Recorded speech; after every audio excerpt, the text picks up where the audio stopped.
Isang magandang araw po muli sa ating mga katasking. So ngayon po, ang ibabahagi ko naman po ay tungkol naman po sa landas ng buhay. So mga bumibiyahe po dyan sa mga visit abala ngayong umaga at ngayong araw, nawa ang proteksyon po ng Diyos ay sumainyo lahat. So hayaan niyo pong ibahagi ko sa inyo ang versikulo mababasa po sa 1 Kapitulo 14, versikulo 6. Sabi po dyan, sinabi sa kanya ni Jesus, ako ang daan, ang katotohanan at ang buhay. Sino man ay di makakaparoon sa Ama, kundi sa pamamagitan ko. So ano po ba ang mensaheng dala ng salitang ito na sinabi sa kanya ni Jesus? Mahalaga pong mensahe ang pinabatid po ng ating Panginoon sa talatang ito. Siya po yung nagkasalita, ang ating Panginoong Isus na sinasabi po niya, ako ang daan, na parang sinasabi po niya sa atin, ito yung tamang landasin na dapat natin tahakin. Sa totoo lang mga kaibigan, mga katasking, ang talagang tamang landasin kung dapat na tinatahak natin ay yung daan patungo po sa ating Panginoon. Sapagkat sa daan po na itinuturo ng ating Panginoon, which is pagsunod sa Kanya, dito po nagbibigay ng tagumpay at ng direksyon ng buhay. Yung sinabi po ng ating Panginoong Yesus sa talatang yan ng 1 Kapitulo 14, ako ang daan, yan po ay isang direktang salita na sinasabi ng ating Panginoon na siya lang ang daan at wala pong shortcut na ibang daan. Para magkaroon po tayo ng pananampalataya kay Jesus Christ, sa ating Panginoong Kristo, kaya sinasabi niya, maniwala ka sa akin. Huwag ka nang pumunta sa iba, sa akin ka na lang lumapit. Si Kristo po ang nakakaalam ng lahat. Siya po yung nakakaalam ng ating buhay. Alam po niya yung mangyayari sa ating hinaharap. Alam po niya kung saan pupunta yung tao at kung saan o anong landas po yung tinatahak ng tao. At kung ano yung layunin ng tao sa buhay. Alam na alam po yan ng ating Panginoong Kristo. Kaya nung sinabi po niya yan sa 1 Kapitulo 14, ipinapakita po niya dyan yung kanyang pagmamalasakit sa mga tao. At pagbibigay po ng idea sa tao kung ano ang landas na dapat niyang tahakin. Alam po kasi ng ating Panginoong Yesus yung mangyayari sa atin sa hinaharap pagkatapos ng buhay ng tao. Alam niya na meron pa siyang haharapin at hindi pa tinatawag na rest and peace pagkatapos ng buhay ng tao. Alam din po niya yung oras na ginakda para sa atin, kung kailan tayo kukunin ng Diyos, kung kailan hanggang saan lang yung buhay natin dito sa mundo. Sapagkat alam din po ng ating Panginoong Kristo, ang tao ay haharap sa Diyos. Tingnan niyo po yung kanya pong pagmamalasakit sa atin. Hindi niya tayo hinayaan na inosente.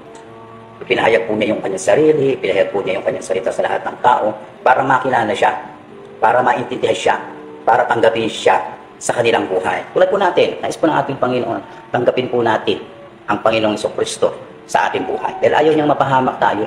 Dahil alam ng ating Panginoon, kung tayo lang, hindi natin alam yung landasin na tatahakin natin at maaari tayong mapahamak, maaari tayong maligaw. Yung sinabi ng Panginoon, ako ang daan, ang katotohanan, ako ang buhay. Walang makakapunta sa Ama, kundi sa pamamagitan ko. Sinasabi niya, hindi ka makakapunta sa Ama, hindi ka makakarating sa Diyos kung hindi ka susunod sa akin. Sinasabi ng ating Panginoong Kristo. Ito po ay nararapat para po sa atin at kailangan para sa ating sariling pananampalataya. Yung kilalanin natin ang Panginoong Kristo sa ating buhay. At makita natin yung tamang landas na tinatahak natin. Dito po malalaman ang buhay po at kahihinatnan ng tao kapag nakita po natin yung tamang landasin. Di ba po, nagtagumpay tayo sa pagsunod sa ating Panginoong Kristo. Di po ba? So, ang kakibat po ng ating pagsunod, sa ating pagtagumpay, ito po ay masaganang biyaya po sa ating buhay. Pero doon po sa mga hindi po nakakasumpong ng daan ng Panginoong Kristo, although meron sila mga bagay na tinatangkilik, walang kapayapaan. Hindi po makikita ang kapayapaan po. So, baka tanungin po ng iba, paano ba naging daan si Jesus? At paano nga siya naging ganon? Sa buhay po ng tao, meron pong dalawang klaseng daan. Unang-una pong daan, ito yung madalas po natin nakikita, daan ng tao na malayo sa Diyos. So nakakaisip po ba kayo ng kahulugan? Yung daan ng tao na malayo sa Diyos. Ito po yung mula sa pagiging makasalanan, magdadala po sa kanya sa kapahamakan. Kasi malayo po siya sa daan ng Diyos. Ang sinusunod niya, yung kanyang sarili, sa kanyang paniniwalang sarili, yung kanyang sariling pananaw, na malayo po sa kalooban ng ating Panginoon.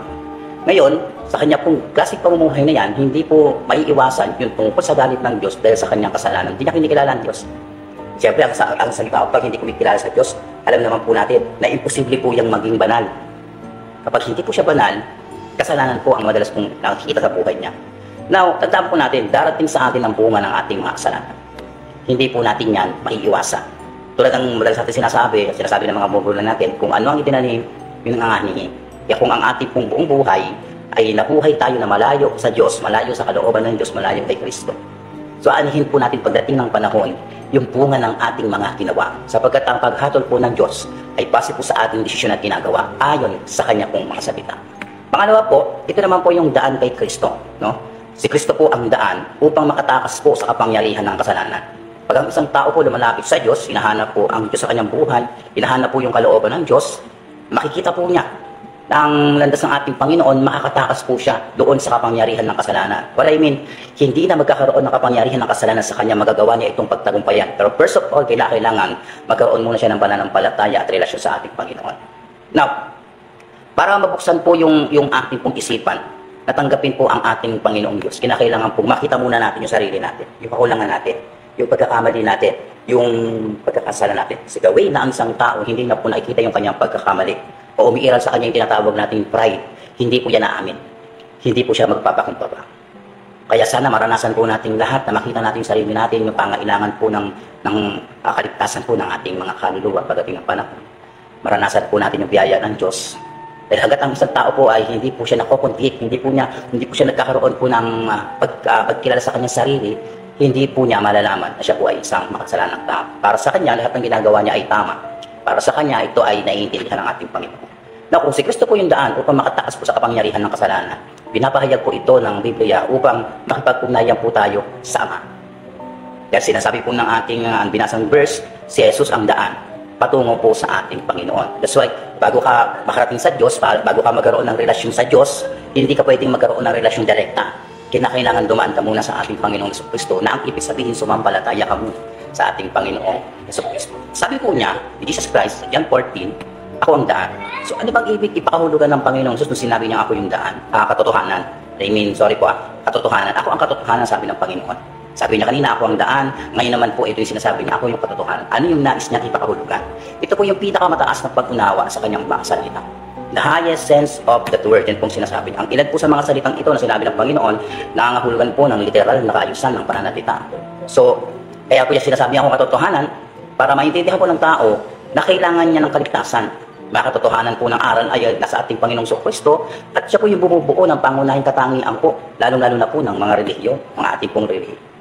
So, ang pinakamalaga po sa lahat ng katotohanan, ito po, walang pagkakamali ang hindi po nakakapinsala. Kaya kung inaasala natin na yung mga pagkakamali natin, pag-aasala natin, simple lang, baliwala lang, nakapinsala ko yan. First of all, sa ating pong relasyon sa Panginoon at sa ating spiritual na kalagayan. Now, pag sinabi pong ako yung katotohanan, na dapat natin maintindihan na nasa ating Panginoong katotohanan, malalaman po natin na tinuturo po ng Panginoong Jesucristo na itakwil at tanggihan ang kasamaan ng mundo. Hindi po siya nag-encourage na ang isang tao po yung maging malaya sa paggawa ng mga bagay na makasasama sa kanya sa harapan ng ating Panginoon o gumawa ng kasamaan. Kundi tinuturo po ng Biblia na itakwil po at tanggihan ang kasamaan ng mundo. Na kahit na ang katotohanan po ito, nakakalungkot, kahit na inilagay po sa harapan natin, ilagay ng Diyos sa harapan natin, hindi po natin ito kailanman makakamit, kundi lamang po sa pamamagitan ng malalim po na pagpapakumbaba sa Panginoon Jesucristo. Kaya kinakailangan maging mapagpakumbaba po talaga ang isang tao dahil hanggat nanatili po siya sa estado ng pagiging ma-pride, hindi po niya magagawang magpakumbaba. Na upang ganap po na maintindihan ang katotohanan ito, kailangan po nating taglayin yung espiritu niya kung kanino man ito nanggaling sa ating Panginoon Jesucristo. So kailangan tayo po ay lumapit sa Panginoon para ito'y matanggap. Dapat ang katotohanan po ito ay mula sa Diyos at syempre naglalayo makapagligtas sa resulta po nito. Nais po ng Diyos na mapabanal po ang tao. Sa kanyang pong pagtanggap at pagsunod sa ating Panginoong Jesus, ginagawa niyang mabuti ang isang tao. At natutunan po at ginagawa niya na masaya ang isang tao. Ito po yung sinasabi po natin na kapayapaan na hindi po kayang tumbasan o mababayaran na sa lapik. Ang isang tao pag walang kapayapaan, hindi po healthy ang kanyang katawan. Kahit marami siyang gano'n. Pero kapag may kapayapaan siya, even though hindi naman siya, yung ganyan naman niya, hindi naman po masyadong malaki, pero ang buhay po niya ay nagiging maayos at nagbibigay po ito ng kalusugan sa kanyang katawan. Unlike po na marami kang yaman sa mundo pero wala kang makapayapaan sa pagtulog lang, di ba? Napakahirap po ng isang taong hindi makatulog ng maayos. So, ang pagkilala sa Panginoon, pagsunod sa kalooban ng Diyos, pagsunod sa Panginoong Jesucristo, nagbibigay po sa atin yan ng kapayapaan. Ang katotohanan po, yung magpapalaya sa atin, handaan po natin yan mga kataski. Nais po ng ating Panginoon na magkaroon tayo mga tao, ng ganap po na kaligtasan.